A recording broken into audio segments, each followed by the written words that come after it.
படக்கூடாதுன்னு சொல்லி ஆண்டவர் சொல்லியிருக்கிறார். மத்தேயு 6:34 வாசிக்கலாங்களா? மத்தேயு 6:34.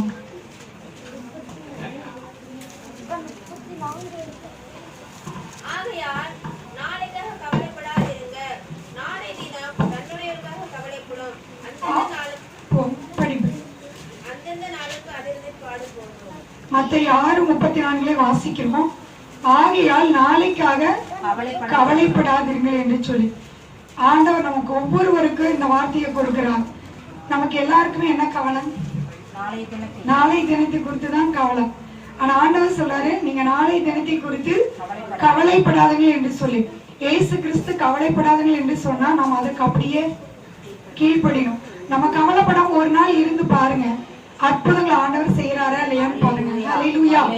நீங்க நினைக்கலாம் எப்படி கவலைப்படாம இருக்கிறது அப்படின்னு சொல்லி. கர்த்தர் மேல நீங்க நம்பிக்கை வைக்கும் பொழுது நம்மால கவலைப்படாம இருக்க முடியும். ஹல்லேலூயா. யாருக்கெல்லாம் கர்த்தர் மேல 100க்கு 100 நம்பிக்கை இருக்கிறதோ அவங்களால மட்டும்தான் கவலைப்படாம இருக்க முடியும். இல்லைன்னா பாருங்க, ஒவ்வொரு நாளும் கவலைகள் உண்டு. கடனை எப்படி கட்டுவது, பிள்ளைகளுக்கு எப்படி பீஸ் கட்டுவது, எப்படி மேல தேடுவது, எப்படி இந்த தேவைகளை சந்திப்பது அப்படின்னு சொல்லி ஒவ்வொரு நாளும் நமக்கு கவலைகள் உண்டு.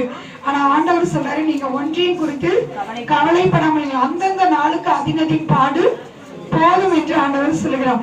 மத்தேயு 6:25 நீங்க வாட்சி பார்த்தீங்கன்னா, எண்ணத்தை உண்போம் எண்ணத்தை குடிப்போம் என்று உங்கள் ஜீவனுக்காகவும் எண்ணத்தை உடுப்போம் என்று உங்கள் சரீரத்துக்காகவும் கவலைப்படாதீர்கள் என்று சொல்லுகிறார். ஆகாரத்தை பார்க்கல ஜீவனும் ஆண்டவருடைய சமூகத்திலே நம்ம வந்திருக்கிறோம். நம்ம சாப்பிடுகிற ஆகாரத்தை பாருங்களும் நமக்கு கர்த்தர் கொடுத்த ஜீவன் விசேஷத்தவளா இருக்கிறது. ஹல்லேலூயா. அதனால பாருங்க, நம்ம கவலை வரும்போது எதை பார்க்க சொல்லி ஆண்டவர் சொல்றாருன்னா, ஆகாயத்து பட்சிகளை பார்க்கணும், காகத்தை பார்க்கணும். காகத்தை எல்லாம் ஆண்டவர் அருமையா போசிட்டு பிழை போட்டுகிறார். அவைகளையே பிழை போட்டுகிற நம்முடைய தேவன் நம்மை ஆண்டவர் நிச்சயமாக போசிப்பார், நம்மை வழி நடத்துவார், நம்மை உடுத்து வைப்பார். அவைகளை பார்க்க நம்ம விசேஷத்தவர்களா இருக்கிறோம். ஹல்லேலூயா. விசேஷத்தவர்களா இல்லைங்களா? நம்மளை அற்பமா நினைச்சு கொண்டிருக்கலாம். ஆனா ஆண்டவர் சொல்றாரு, நான் உண்டாக்கின சகல ஜீவன்களை பார்க்கலாம் நீங்க விசேஷத்தவர்கள் என்று சொல்கிறார். ஹல்லேலூயா. அதனால பாருங்க, இன்றைக்கு இருந்து நாளைக்கு அடுப்புல போடப்படும் புல்லுக்கு கூட கர்த்தர் அழகா உடுத்து வைக்கிறார்னா நம்ம உடுத்து வைக்காம இருப்பாராம்? நம்ம எண்ணத்தை உண்போன்னு சொல்லி கவலைப்பட வேண்டாம், எண்ணத்தை குடிப்போன்னு சொல்லி கவலைப்பட வேண்டாம், எப்படி உடுத்துவோன்னு சொல்லி கவலைப்பட வேண்டாம். நாளைக்கு வேலை இருக்குமா இல்லையா, நாளைக்கு தேவன் நம்முடைய தேவைகளை சந்திப்பாரா இல்லையா அப்படின்னு சொல்லி நம்ம எதை குறித்து கவலைப்பட வேண்டாம். ஏன்னா யெகோவா ஈர் நமக்கு எல்லாவற்றுக்கும் போதுமானவராய் இருக்கிறார். ஹல்லேலூயா. கவலைகள் தீர்ப்பார், கண்ணீர் துடைப்பார், கடைசி மட்டும் கைவிடாதிருப்பார். கவலைகள் தீர்ப்பார், கண்ணீர் துடைப்பார், கடைசி மட்டும் கைவிடாதிருப்பார்.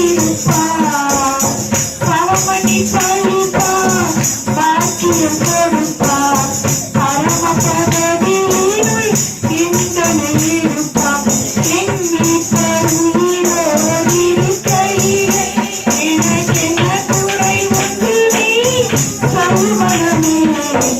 எண்ணி தருகிறோர் இருக்கையிலே எனக்கென்ன குறை உண்டு நீ சொல்வனமே. கவலைப்படக்கூடாதுன்னு ஒரு தீர்மானம் எடுத்து பாருங்க.